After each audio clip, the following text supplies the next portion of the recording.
Su atención, vamos a comenzar la actividad del día de hoy.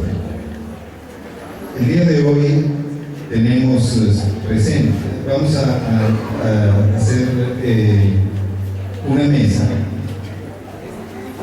dedicada a los movimientos cívicos en la historia del siglo XX y XXI en Guatemala. Vamos a abordar en la medida posible, digo en la medida posible porque cada uno de esos movimientos son muy complejos como para ser abordados en toda su riqueza en una mesa redonda como la que estamos planteando el día de hoy. Pero vamos a abordar el tema de 1920, 1944, 1962 y por supuesto la coyuntura del 2015.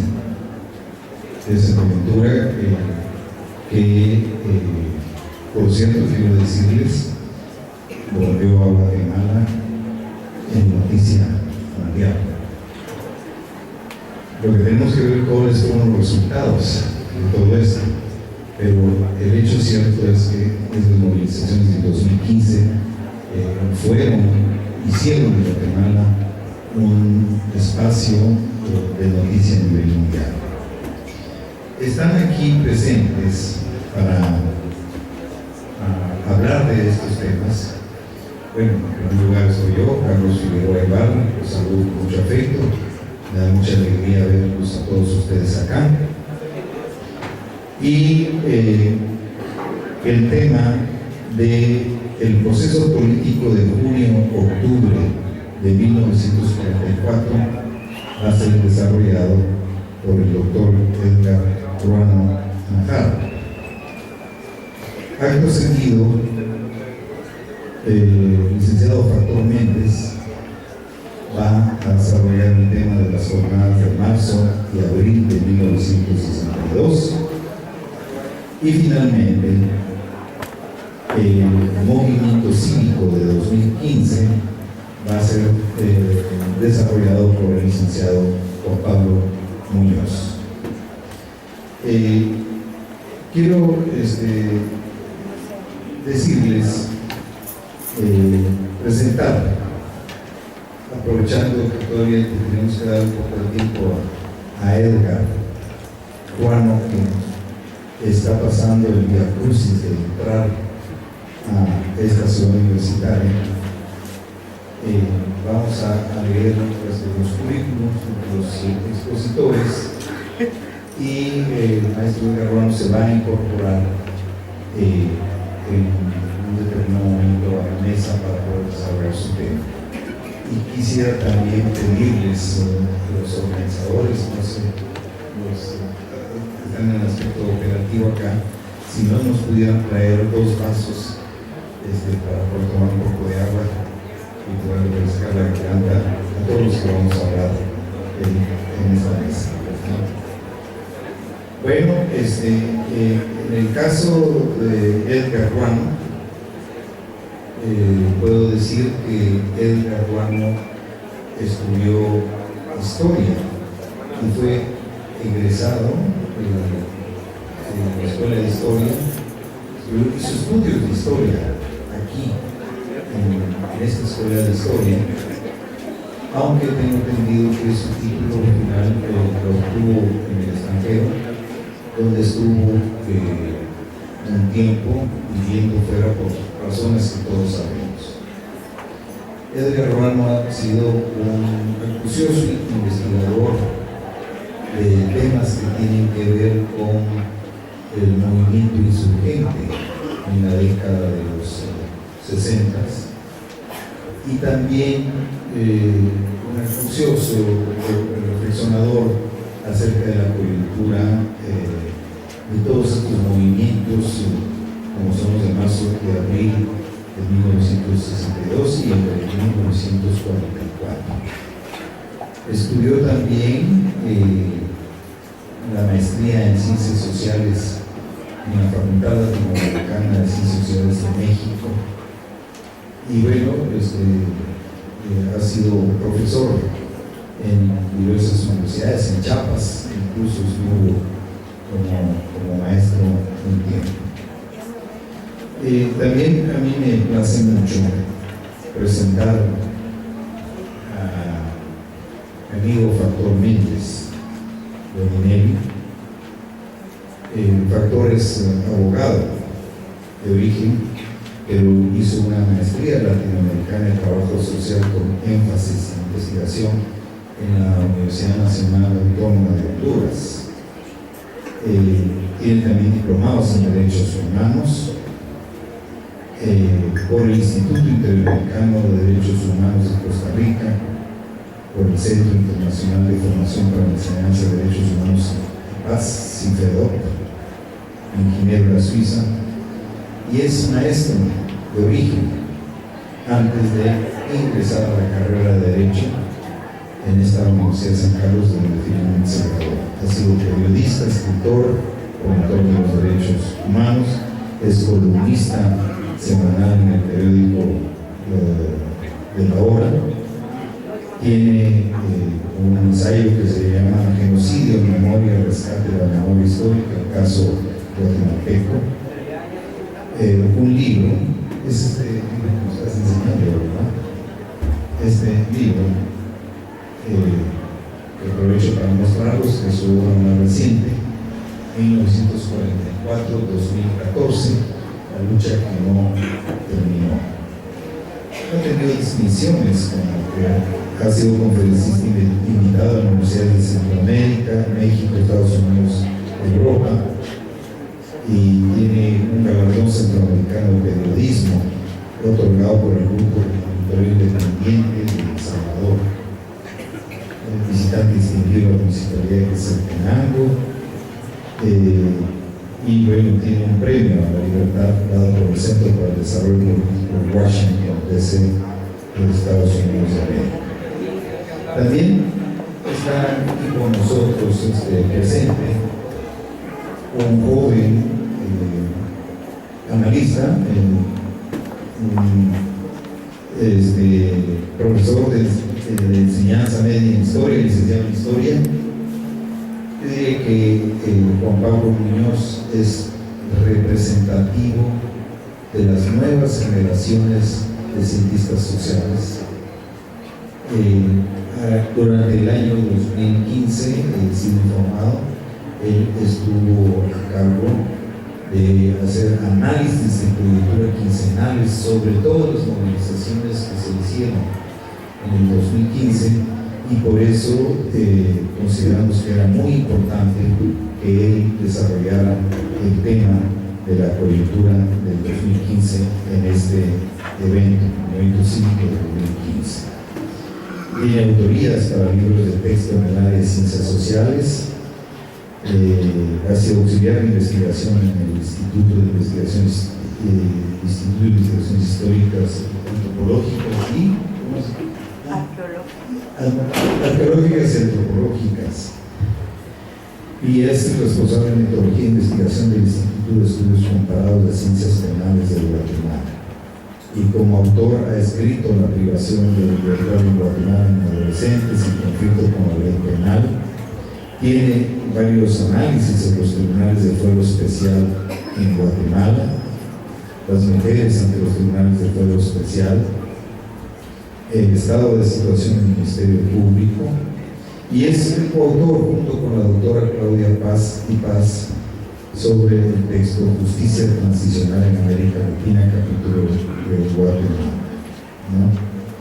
Tiene escrito boletines electrónicos de análisis de cultura para la Escuela de Historia, que son los que acabo de mencionar, y para el Centro de Políticas Públicas para el Socialismo, y es colaborador también en periódicos y revistas estudiantiles y nacionales. Bueno, estos son los participantes. Yo soy Carlos Figueroa Ibarra, probablemente ustedes algunos me conozcan, soy sociólogo. He dedicado en un primer momento a la sociología rural, y luego las vueltas de la vida me llevaron a meterme en el estudio, en el análisis de la violencia en este país. El tema que hoy nos reúne es un tema que creo yo que resulta muy importante analizar,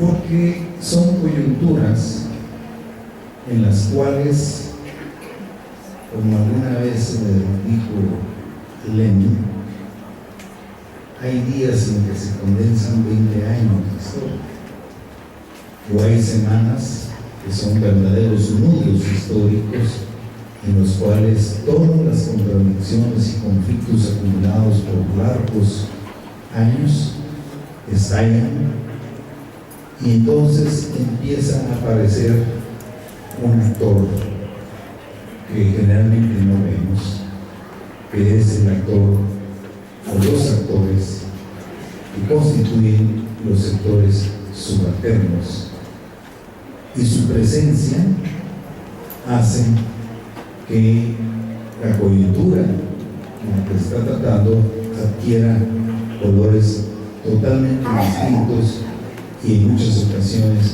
tenga destinos que son más sospechados. Ha habido a lo largo de todos estos años, repito, varias coyunturas en las cuales estos hechos han aparecido. Y yo creo que es muy importante, son los hechos, son los momentos en los cuales los de abajo aparecen en la historia, puesto que incluso la reflexión de la historia que se hace muchas veces tiende a ignorar a los de abajo. Incluso recuerdo muy bien el tiempo cuando estuve en la Universidad de Stanford, estuve estudiando un curso sobre transiciones democráticas. Pude observar cómo la transitología dominante que se enseñaba en esa universidad hacía énfasis en los cambios políticos que se estaban dando en la región a partir de los pactos que se daban entre las élites, ignorando toda la fuerza social que estaba detrás de todos estos pactos, una fuerza social de sectores que son, digamos, lo que se llama en algunos textos la plebe, ¿verdad? Los momentos plebeyos, como ha dicho Álvaro García Linera, y que marcan para siempre la historia de un país. En el caso de Guatemala, por ejemplo, tenemos una coyuntura que a mí me parece que debería ser estudiada con mayor detenimiento. Yo hace algunos años intenté hacer algunos estudios sobre esa coyuntura. Me refiero a todo el contexto insurreccional que se dio en abril, marzo, abril, entre enero, febrero, marzo, abril de 1920, y que habría de culminar con el derrocamiento del dictador Espartaco. Hay otro escrito incluso que hizo Mario Calleras, también reflexionando sobre ese momento.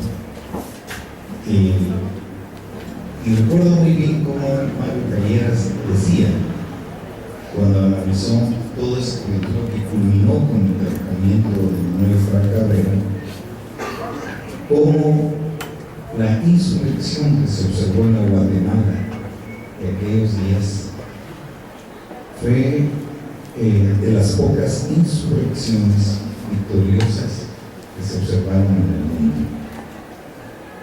Sucedió en aquel momento en que descontentos del más diverso espectro se conjugaron, y como suele suceder en esas coyunturas, cuando actores que semanas antes podían parecer impensables que estuvieran juntos en alguna coyuntura, aparecen juntos y con objetivos comunes, entonces empieza a suceder algo, repito yo, que resulta insospechado.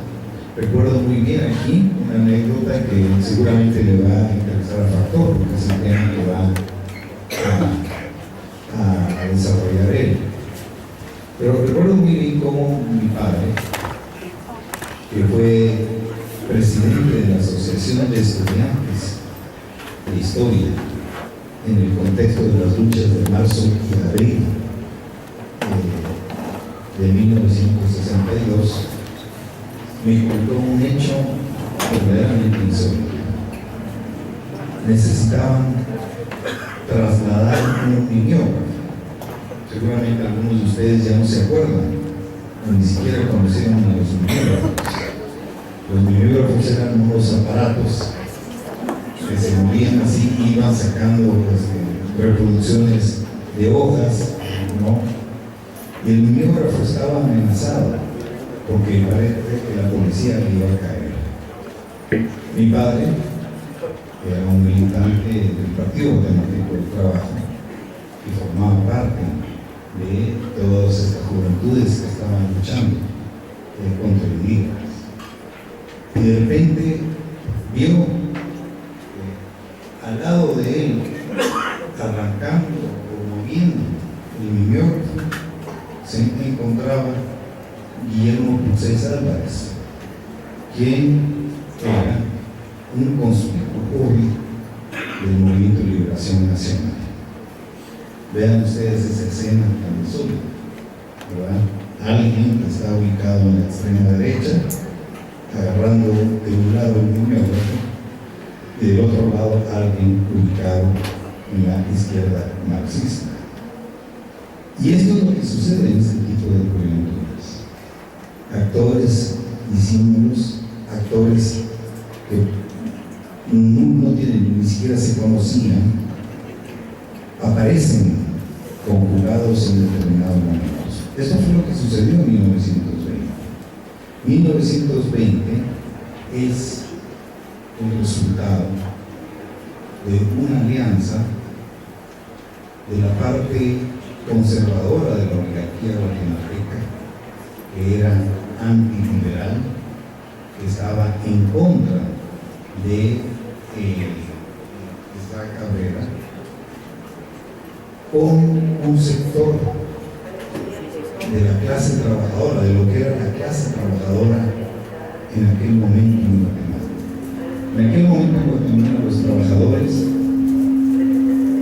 eran sobre todo artesanos, aunque ya estaba, me parece que estaba la cervecería, ¿no? Como un centro de trabajo, pero buena parte de los trabajadores, de lo que era la clase obrera guatemalteca en aquel momento, eran sastres, carpinteros, zapateros, y todos estos artesanos en un determinado momento se unieron y fundaron la famosa Liga Obrera Comunista.